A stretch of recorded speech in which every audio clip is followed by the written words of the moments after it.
Hello friends, welcome back to my YouTube channel. तो चलिए शुरू करते हैं हम एक नए स्टॉक के साथ। तो फ्रेंड्स, आज मैं आपके लिए एक बेहतरीन स्टॉक लेकर आया हूँ। तो आज चलिए उसके बारे में हम इंफॉर्मेशन फाइंड आउट करते हैं। तो स्टॉक का नाम है पारस डिफेंस स्पेस टेक्नोलॉजी। इसके बारे में हम बात करते हैं। तो ये आज का जो है इसका बेसिक चार्ट है, आप देख सकते हैं स्क्रीन पर। स्टॉक का प्राइस आप देख सकते हैं, 763 रुपये 50 पैसे का स्टॉक का प्राइस है। अब स्टॉक के बारे में हम कुछ बेसिक इन्फॉर्मेशन चेक कर लेते हैं। तो स्टॉक का नाम आप देख सकते हैं, Paras defence and space technology limited है। कंपनी का नाम आप देख के आप समझ गए होंगे। ठीक है फ्रेंड्स, और 52 वीक हाई में है स्टॉक अपने लास्ट पास्ट वीक में। ठीक है। मार्केट कैप की अगर मैं बात करता हूँ तो 2,977 करोड़ का मार्केट कैप है। और पी रेशो 85 का है, और पीजी 14 का है। प्राइस टू बुक आपका 7.2 का है। ऑपरेटिंग ऑपरेटिंग प्रॉफिट मार्जिन इनका 22.4 है। डिविडेंड अवेलेबल नहीं है स्टॉक में।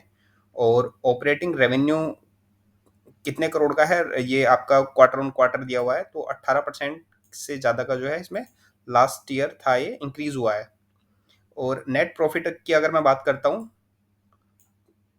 क्वार्टर ऑन क्वार्टर, तो 15% डिक्लाइन हुआ है ये।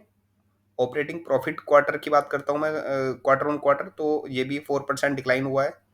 ऑपरेटिंग रेवेन्यू की अगर मैं बात करता हूँ तो 15% जो है ये ओवर लास्ट ईयर है, 230 करोड़ का है। ठीक है। और नेट प्रॉफिट की अगर मैं बात करता हूँ तो लगभग 5% के आसपास इंक्रीज हुआ है, मोर देन 5%। और ये लगभग आपका 35 करोड़ का है। बेसिक ईपीएस की अगर मैं बात करता हूँ, ये भी लास्ट ओवर जो लास्ट ईयर है उसमें 5.8 यानी कि 5.8 का है। और इसमें भी जो इसका बेसिक ईपीएस रहा है वो 9 रुपये का रहा है। और आरएसआई जो है, रिलेटिव स्ट्रेंथ इंडेक्स जो है, मिड रेंज में है। और एमएफआई जो है वो भी मिड रेंज में ही आप यहाँ पे देख सकते हैं। बोर्ड मीटिंग जो हुई है लास्ट हुई है इसकी 7 अगस्त में 2023 में। Board meeting quarterly result announce हुए हैं। ठीक है। अब शॉर्ट के बारे में बात करते हैं। स्ट्रेंथ अगर देखते हैं, स्ट्रॉन्ग मोमेंटम है स्टॉक में। ठीक है। और MSCD cross over above signal line, MSCD जो एक इंडिकेटर होता है टेक्निकल चेक करने के लिए, उसमें ये क्रॉस ओवर हो चुका है अब सिग्नल लाइन से। कंपनी के ऊपर डेट है, लेकिन लो लो डेट है काफ़ी। एनुअल नेट प्रॉफिट इंप्रूविंग हो रहे हैं लास्ट 2 ईयर से, यानी कि जो एनुअल प्रॉफिट्स आते हैं इनके नेट प्रॉफिट, वो ओवर लास्ट 2 ईयर से इंक्रीज हो रहे हैं। बुक वैल्यू की अगर मैं बात करता हूँ तो वो भी इंप्रूव दिख रहा है आपको 2 साल के लिए। और कंपनी के जो प्रमोटर है उन्होंने कोई भी अपनी होल्डिंग को प्लेज नहीं किया हुआ है। और स्टॉक ने जो गेन किया है वो लगभग एक महीने में 20% का गेन किया है। वीकनेस की अगर मैं बात करता हूँ तो जैसे कि मैंने आपको पहले ही बताया, नेट प्रॉफिट डिक्लाइन हुआ है इनका क्वार्टर ऑन क्वार्टर। और आप देख सकते हैं यहाँ पे net profit with falling profit margin भी इनके ईयर ऑन ईयर डिक्लाइन हुए हैं। Opportunity RSI indicating price strength, यानी कि रिलेटिव स्ट्रेंथ इंडेक्स जो है वो दिखा रहा है कि हाँ, जो स्टॉक है ये अपने जो है बाइंग जोन में आ चुका है, यानी कि इस जो प्राइस है स्टॉक का उसमें आपको स्ट्रेंथ आपको आगे नजर आएगी। थ्रेड्स की अगर मैं बात करते हैं तो नो थ्रेड्स अवेलेबल है यहाँ पे। टेक्निकल्स अगर हम देख लेते हैं तो 763 रुपये का स्टॉक का प्राइस है। और आज की डेट में 0.74 यानी कि 0.74 ये इसका जो है प्राइस अप हुआ है। ठीक है। ये में अगर एक्सपोनेंशियल मूविंग एवरेज देख लेते हैं तो यहाँ पे आप देख सकते हैं 5 डेज का मूविंग एवरेज ये रहा है आपका 778 का। और इसके अकॉर्डिंग आप जैसे कि आप ऑल ओवर है, और सिंपल मूविंग एवरेज अगर हम निकालना चाहें तो सिंपल मूविंग एवरेज भी हम यहाँ पे देख सकते हैं फ्रेंड्स। ठीक है। पिवट पॉइंट की अगर मैं बात करता हूँ तो ये इसके फर्स्ट सपोर्ट्स और रेजिस्टेंस यहाँ पे आप देख सकते हैं।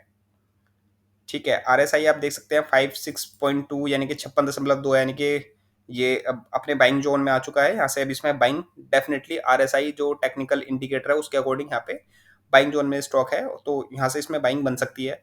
एमएससीडी भी जो दिखा रहा है वो 30.9 के आसपास दिखा रहा है। और सिग्नल लाइन आप देख सकते हैं 31.3 का दिखा रहा है यहाँ पे। और एटीएक्स और एटीआर आप देख सकते हैं। तो आरओसी रिटर्न ऑन कैपिटल आप देख सकते हैं। और अगर मैं डिलीवरी वॉल्यूम की बात करता हूँ तो आप देख सकते हैं यहाँ पे एवरेज डिलीवरी वॉल्यूम इसका 20% का है, यानी कि आज की डेट में जो स्टॉक ट्रेड हुआ है उसमें 20% जो शेयर्स है वो डिलीवरी में ट्रेड हुए हैं। और अगर मैं लास्ट वीक की बात करता हूँ तो 28% रेशो है यहाँ पे। और मंथ की अगर मैं बात करता हूँ तो 24% का रेशो है। और स्टॉक ने कितना रिटर्न जनरेट किया है आप ये देख सकते हैं। लास्ट एक महीने में स्टॉक ने 20% का रिटर्न जनरेट किया है। 3 महीने में 37% का, और 6 महीने में 62% का रिटर्न स्टॉक ने जनरेट किया है। हालांकि अगर मैं पिछले एक साल की बात करता हूँ तो स्टॉक ने कोई खास रिटर्न जनरेट नहीं किया, लगभग 1% 1.5% के आसपास ही स्टॉक अप हुआ है। ठीक है फ्रेंड्स, अब हम शेयर होल्डिंग पैटर्न की अगर हम बात करते हैं तो आप प्रमोटर आप देख सकते हैं यहाँ पे मुंजल शरद शाह जी हैं इनके प्रमोटर, और उनके पास लगभग 25% स्टेक अवेलेबल है। शिल्पा महाजन है पब्लिक, जो है पब्लिक एक कह सकते हैं कि एक आप और मेरे जैसे में ही कोई शिल्पा महाजन जी हैं। तो उन्होंने लगभग इनके 7 लाख शेयर इनके होल्ड किए हुए हैं। हाँ, 7 लाख शेयर है, यानी कि लगभग 1.8% की होल्डिंग अवेलेबल है इसमें। और निप्पॉन इंडिया लाइफ जो ट्रस्ट है स्मॉल कैप का, डीआईज जो हम कह सकते हैं, 8,62,000 शेयर्स उनके पास अवेलेबल है, और उनकी होल्डिंग जो है 2.2 के आसपास है। तो ये फ्रेंड्स इनके प्रमोटर्स हैं, आप देख सकते हैं।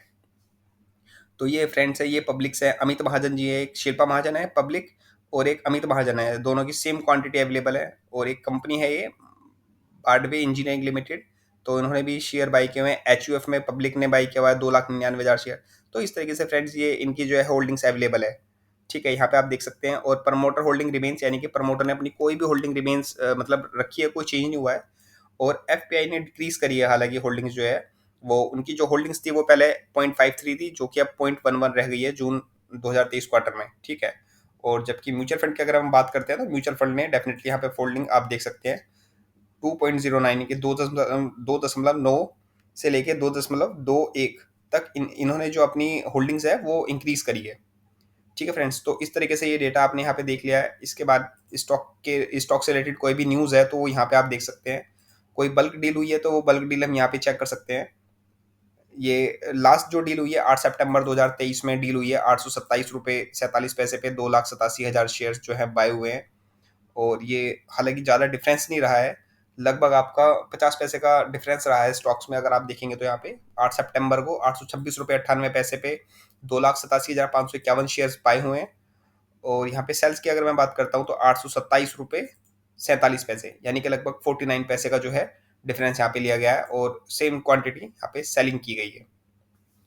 ठीक है फ्रेंड्स, तो ये हमने डेटा चेक कर लिया है। कॉर्पोरेट एक्शन की अगर मैं बात करता हूँ तो आप यहाँ पे देख सकते हैं बोर्ड मीटिंग अनाउंस हुई है। हालांकि स्टॉक ने कोई कोई स्प्लिट या कोई बोनस या कोई डिविडेंड पे आउट नहीं किया है अब तक, तो डेफिनेटली यहाँ पे आप देख सकते हैं 7 अगस्त 2023 को क्वार्टरली रिजल्ट अनाउंस हुए हैं। ठीक है फ्रेंड्स, और इसके बाद अगर मैं और ज़्यादा जानकारी के लिए अगर आप बताना चाहूँ तो फाइनेंशियल यहाँ पे हम देख सकते हैं, balance sheet, profit and loss, quarterly, half yearly financial ratio, cash flow हम यहाँ देख सकते हैं। तो इस तरीके से हम ये डेटा एनालाइज कर सकते हैं कि कंपनी के पास कितना लॉन्ग टर्म लाइबिलिटीज हैं या प्रोविजंस हैं। ठीक है फ्रेंड्स, या शेयर होल्डर फंड्स कितने हैं यहाँ पे, टोटल रिजर्व्स कितने हैं।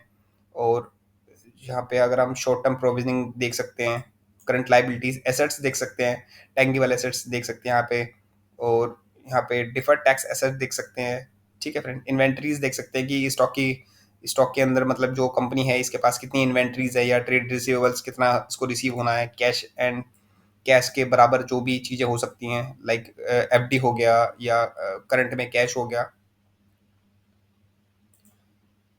तो इस तरीके से टोटल एसेट देख सकते हैं। तो फ्रेंड्स, इस तरीके से हम पूरा एक जो डेटा है कंपनी का वो एनालाइज कर सकते हैं। और इसके अलावा अगर हम और डिटेल में अगर हम जाते हैं तो यहाँ पे हिस्टोरिकल शेयर प्राइस हम चेक कर सकते हैं। तो ये यहाँ पे हम देख सकते हैं, सारा डेटा अवेलेबल है यहाँ पे। और इसके अलावा अगर मैं ऑडिटर की बात करता हूँ तो कंपनी प्रोफाइल देख लेते हैं सबसे पहले तो। ठीक है, ये आप देख सकते हैं, हिस्ट्री ऑफ कंपनी हम देख सकते हैं। The company of was incorporated Paras flow engineering limited के नाम से कंपनी जो थी ये ऑपरेट हो रही थी, बाद में इसका नाम चेंज किया गया है। ठीक है, आप ये डिटेल यहाँ पे पढ़ सकते हैं। और इसके अलावा फ्रेंड्स, जैसे कि आप लोग जानते होंगे, पारस डिफेंस एंड स्पेस टेक्नोलॉजी है जो एक कंपनी है। बेसिकली ये जो है डिफेंस सेक्टर में डील करती है, और स्पेस टेक्नोलॉजी से रिलेटेड जो भी इक्विपमेंट है या कुछ प्रोडक्ट्स हैं, लाइक जैसे कि ड्रोन्स वगैरह हो गए, तो ये कंपनी उसको बनाती है, इनके प्रोडक्शन करती है उन चीज़ों का। तो इसके लिए अगर मैं आपको इसका टारगेट के बारे में अगर मैं बताना चाहूँ तो डेफिनेटली देखिए, जो आने वाली स्पेस टेक्नोलॉजी है या ड्रोन जैसी जो टेक्नोलॉजी है वो डेफिनेटली आने वाले टाइम में इंक्रीज ही हो रही है। तो जो ये मार्केट कैप है, ये 2,977 करोड़ रुपए का मार्केट कैप है। ये अभी फिलहाल कुछ भी नहीं है, लेकिन ये डेफिनेटली आने वाले टाइम में बहुत बढ़िया आपको रिटर्न्स आपको देखने को मिलेंगे। इसमें रिटर्न्स जो है मेरे अकॉर्डिंग तो बेहतरीन रिटर्न्स आपको देखने को मिल सकते हैं फ्रेंड्स। लेकिन अगर आप स्टॉक में इन्वेस्ट करते हैं तो एक बार अपने फाइनेंशियल एडवाइजर से आप एडवाइस जरूर लीजिएगा। और जिस तरीके से जो इसका मार्केट कैप है 2,977 करोड़, यानी कि हमने राउंड फिगर में 3,000 करोड़ ले लिया, तो डेफिनेटली आने वाले 5 से 10 साल के अंदर अगर अच्छा मोमेंटम रहा और सब कुछ मैनेजमेंट और काफ़ी सारी चीज़ें कंपनी के अंदर हम देखते हैं, तो अगर ये वो सारी चीज़ें फुलफ़िल रही और बेहतरीन एकदम फंडामेंटल रहा, फंडामेंटल तो हालाँकि इसके बढ़िया है, लेकिन टेक्निकल पे भी कुछ फ़ॉल्ट आ जाते हैं कभी-कभी, या कुछ मार्केट सिनेरियोज़ हो गए, या फिर डेफ़िनिटली कुछ गवर्नमेंट की पॉलिसीज़ हो गई, या कुछ ग्लोबल इम्पैक्ट हो गए। अगर वो चीज़ें सब कुछ सही रहा तो डेफ़िनिटली ये 5 से 10 साल के अंदर ये स्टॉक ऐसा मल्टीबैगर साबित होगा कि यही जो प्राइस है, आपको जो अब इसका मार्केट कैप आपको आपको 2,977 करोड़ आपको दिखाई दे रहा है, तो डेफ़िनिटली ये स्टॉक का प्राइस जो मैं उम्मीद करता हूँ कि डेफ़िनिटली आपको 30,000 करोड़, 50,000 करोड़ के आस-पास आपको बड़े ईज़िली आपको आने वाले टाइम में आप देख सकते हैं। बशर्ते कि आपको अपना रिस्क मैनेजमेंट आपको ध्यान रखना होगा कि आप कितने रिस्क मैनेजमेंट करते हैं, यानी कि अगर आपकी कैपेबिलिटी एक शेयर बाय करने की है, तो डेफ़िनिटली आप उसके अकॉर्डिंग बाय कर सकते हैं, या फिर अगर आपकी जो एलिजिबिलिटी है, यानी कि आपकी जो मैनेजमेंट है, जो कि कह सकते हैं कि जिस तरीके से कि आपकी कैपेबिलिटी है कि हाँ, आप 1 लाख शेयर्स जो है किसी भी कंपनी के आप इजीली आप होल्ड कर सकते हैं, तो डेफिनेटली अपने रिस्क मैनेजमेंट को समझने के बाद ही आप उसमें जो है इन्वेस्ट कीजिएगा। और फिर बताना चाहूंगा, स्टॉक में इन्वेस्ट करने से पहले एक बार फाइनेंशियल एडवाइजर की एडवाइस लीजिएगा। और आपसे रिक्वेस्ट रहेगा, अगर ये वीडियो बिल्कुल भी आपको थोड़ा सा भी इन्फॉर्मेटिव लगा हो, तो आपसे रिक्वेस्ट रहेगा कि इस वीडियो को लाइक जरूर कीजिएगा और चैनल को आप सब्सक्राइब कर सकते हैं।